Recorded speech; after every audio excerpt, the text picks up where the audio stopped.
pessoal, que a graça e a paz do Senhor estejam com todos neste domingo. Estou de volta para gravar mais um vídeo. De antemão, já agradeço a todos que curtiram o vídeo que eu postei. E uma semana depois tinha gente curtindo o vídeo, porque o Instagram entende quando você curte, quando compartilha, que o conteúdo é relevante e ele pega para mais pessoas, certo? Mas, quando eu fui ver uma semana depois, gente, saiu pela metade, ficou como Reels mesmo, o tempo do Reels.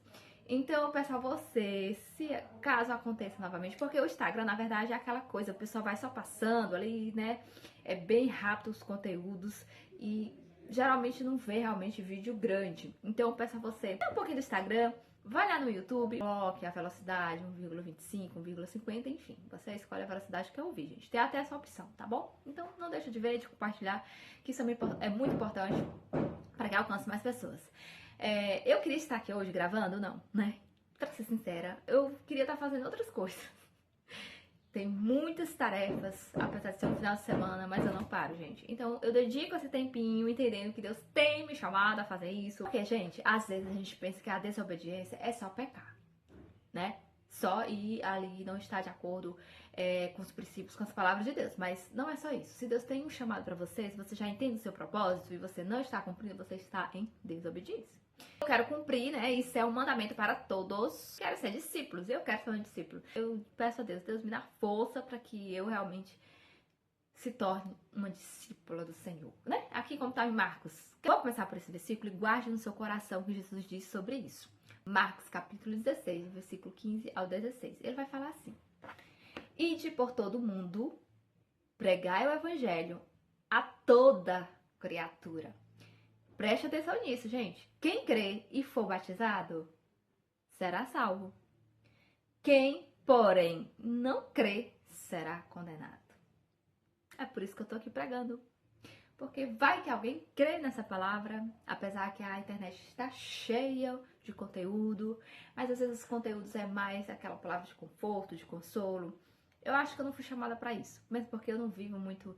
Enfim, vai ter um momento na Bíblia que pode ser que eu traga alguma palavra se né, Deus me tocar pra trazer, eu trago. E eu vivi muitos momentos que eu tive realmente consolo e conforto de Deus. Mas esse negócio de você, né, aquela palavra dita, de você ser próspero, de não sei o que, mais coach do que palavra, não é comigo, tá, gente? Já você tá procurando, não é o meu vídeo que você vai ver. Eu prego palavra, eu ensino palavra. Porque é isso que Deus me chamou, é pra ensinar. Porque, gente, quando nós entendemos a palavra de Deus, tudo muda.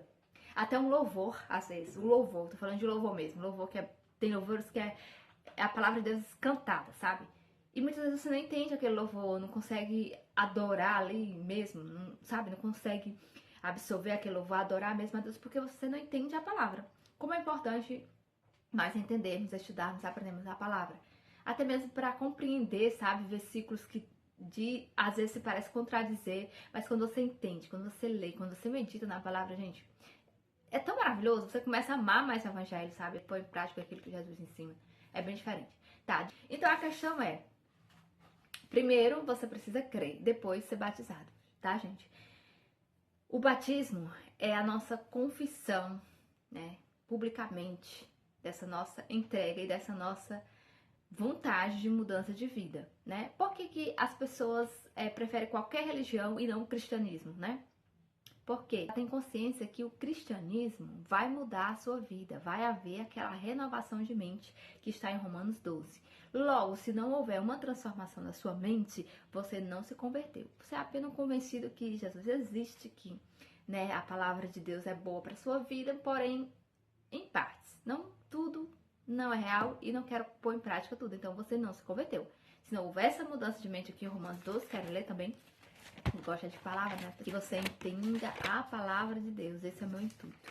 A nova vida. Rogo-vos, pois, irmãos, pelas misericórdias de Deus, que apresenteis o vosso corpo por sacrifício vivo, santo, agradável a Deus, que é o vosso culto racional. E não vos conformei com este século, mas transformai-vos pela renovação da vossa mente, para que experimenteis qual seja a boa, agradável e perfeita vontade de Deus. Então você só vai passar a experimentar com a boa vontade de Deus quando você entender, quando você oferecer o seu corpo em sacrifício vivo. O que é isso, gente? Matar as suas vontades, as vontades desse século, tudo que é colocado nesse século que não está de acordo com a palavra de Deus, você é simplesmente morrer para isso, sabe? Essas coisas que Deus reprova. Como é que você sabe Deus reprova? Lendo a palavra que está escrito aqui, né? Algo muito comum, Romanos 1, que é um versículo muito atual, inclusive. Olha esse versículo, que tremendo, Romanos 1. Paulo vai escrever, é totalmente inspirado por Deus. Porque não tem como, gente, não ser. Ele vai falar, que eu não vou ler, vai ficar muito longo o versículo, mas ele vai falar do que está acontecendo hoje, né? Da mudança de corpos. 21. Porquanto, tendo conhecimento de Deus, não glorificaram como Deus, nem lhe deram graças. Antes se tornaram nulos em seus próprios raciocínios. Tá? Se anularam de Deus. Eles têm um raciocínio, que é justamente o que está acontecendo hoje, obscurecendo-se-lhes os corações insensatos. Obscurecendo o coração insensato. Inculcando-se por sábios, tornaram-se loucos. E mudaram a glória do Deus incorruptível em semelhança da imagem de homem corruptível. Eu já vou pular para o 24. Por isso Deus entregou tais homens à imundícia pelas concupiscências de seu próprio coração. Pelo pecado de seu próprio coração, tá? Para desonrar o seu corpo entre si. Pois eles mudaram a verdade de Deus em mentira, adorando e servindo a criatura em lugar do Criador, o qual é bendito eternamente. Amém. Por causa disso, os entregou Deus às paixões infames, porque até as mulheres mudaram o modo natural de suas relações íntimas. Por outro, contrário à natureza. O que vocês entendem disso aqui? Vai lá em Gênesis. Homem e mulher. O que está acontecendo? Por contrário à natureza de Deus. Qual é a natureza? Como nós somos criados? Homem e mulher, né? Já fica claro isso aqui, né? Semelhantemente, os homens também, deixando o contato natural da mulher, se inflamaram mutualmente em sua sensualidade, cometendo torpeza, homem com homens, e recebendo em si mesmo a merecida punição do seu erro. Gente, aí você vai dizer assim, não, isso sempre existiu, né?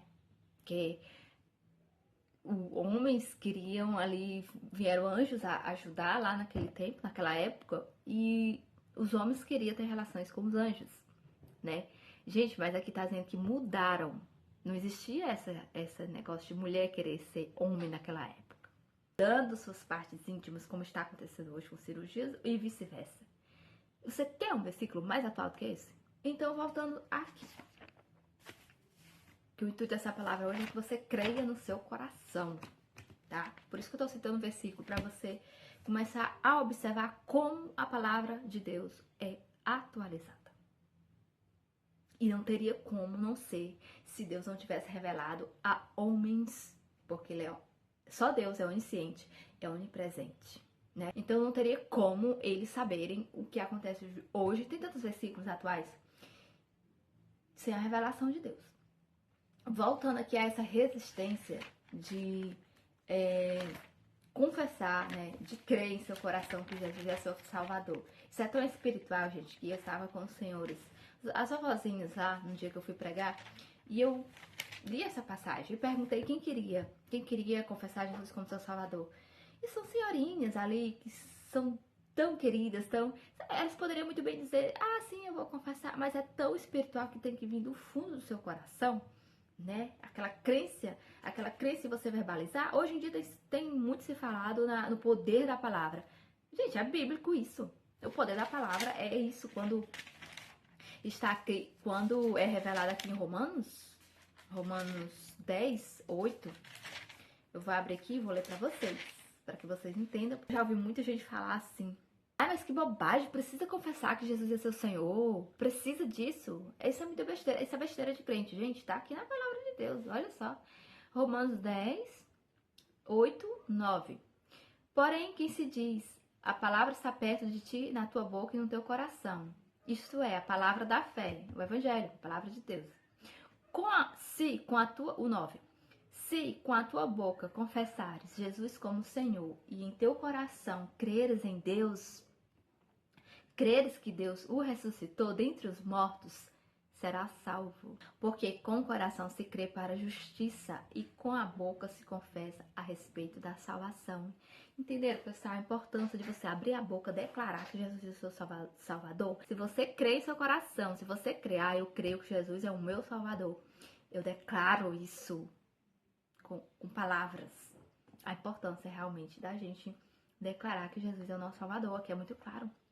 Por que as pessoas resistem? Se não fosse tão espiritual, algo tão poderoso, por que resistem? É muito fácil você pregar para alguém e dizer, tá bom, então eu vou confessar. É só isso, vou dizer. Então tá, confessa a Jesus como meu Senhor e Salvador e entrega minha vida a Ele. Você não acha? Porque é espiritual, gente. É algo sobrenatural quando você faz isso. E aí que o Espírito Santo começa a fazer morada e transformar a sua vida, que vai lá em Romanos 12, que diz que nós somos transformados pela renovação da nossa mente. Nós oferecemos a Deus um sacrifício vivo. Nossa vida, nós oferecemos a Deus. Esse é o sacrifício vivo. Quando você pergunta para uma pessoa, ela diz, eu não sei, Deus é que sabe da minha salvação. Não creu em seu coração. Se Jesus promete, se você confessar a Ele como Salvador, você está salvo. Existem crentes que fez tudo isso e vive uma vida sem nenhum fruto do cristianismo. Aí sim, eu preciso sentar e refletir. Sim, será que eu confessei com todo o meu coração? Será que foi verdadeira a minha confissão? O meu batismo, a minha entrega ao Senhor? Não houve entrega, pessoal. Não tem como haver uma entrega total e a pessoa não ter uma mudança de vida. Claro que nós vamos errar todos os dias, nós vamos pecar e temos lutas grandes, às vezes que nós precisamos clamar mesmo por Jesus para nos libertar de certos pecados, de certos hábitos, né? Que não condiz com o Filho de Deus. Mas o primeiro passo é você reconhecer. Muita gente diz que os crentes são arrogantes porque acham que estão salvos. A gente não acha, é a fé. A fé, né? Esse dom que vem de Deus e não de nós. Para que realmente nós não sejamos pessoas que nos gloriamos. Uma vez o pastor da igreja que ele falou assim, gente, você já pensou se chegasse no céu, aí um olhava pro outro assim, você tá aqui por quê? Eu tô aqui porque fiz esmola, ajudei, fiz isso, fiz aquilo. E você? Que sentido faria Jesus ter morrido na cruz, gente, para nos salvar? Que sentido faria Deus ter mandado o seu único filho para nos salvar, para morrer naquela cruz por nós? Jesus disse, ninguém chega ao Pai senão por meio dele, então é por meio dele, não existe esse caminho. Eu sempre bato na mesma tecla, não existe outro caminho para chegar até a Jesus. Pode ser a melhor pessoa do mundo, mas se ela não se render, não for humilde para reconhecer que ela não é boa o suficiente para chegar ao céu a não ser com Jesus, infelizmente ela vai padecer. Então vou encerrar por aqui, né? Senão o vídeo vai ficar muito longo. E até o próximo vídeo.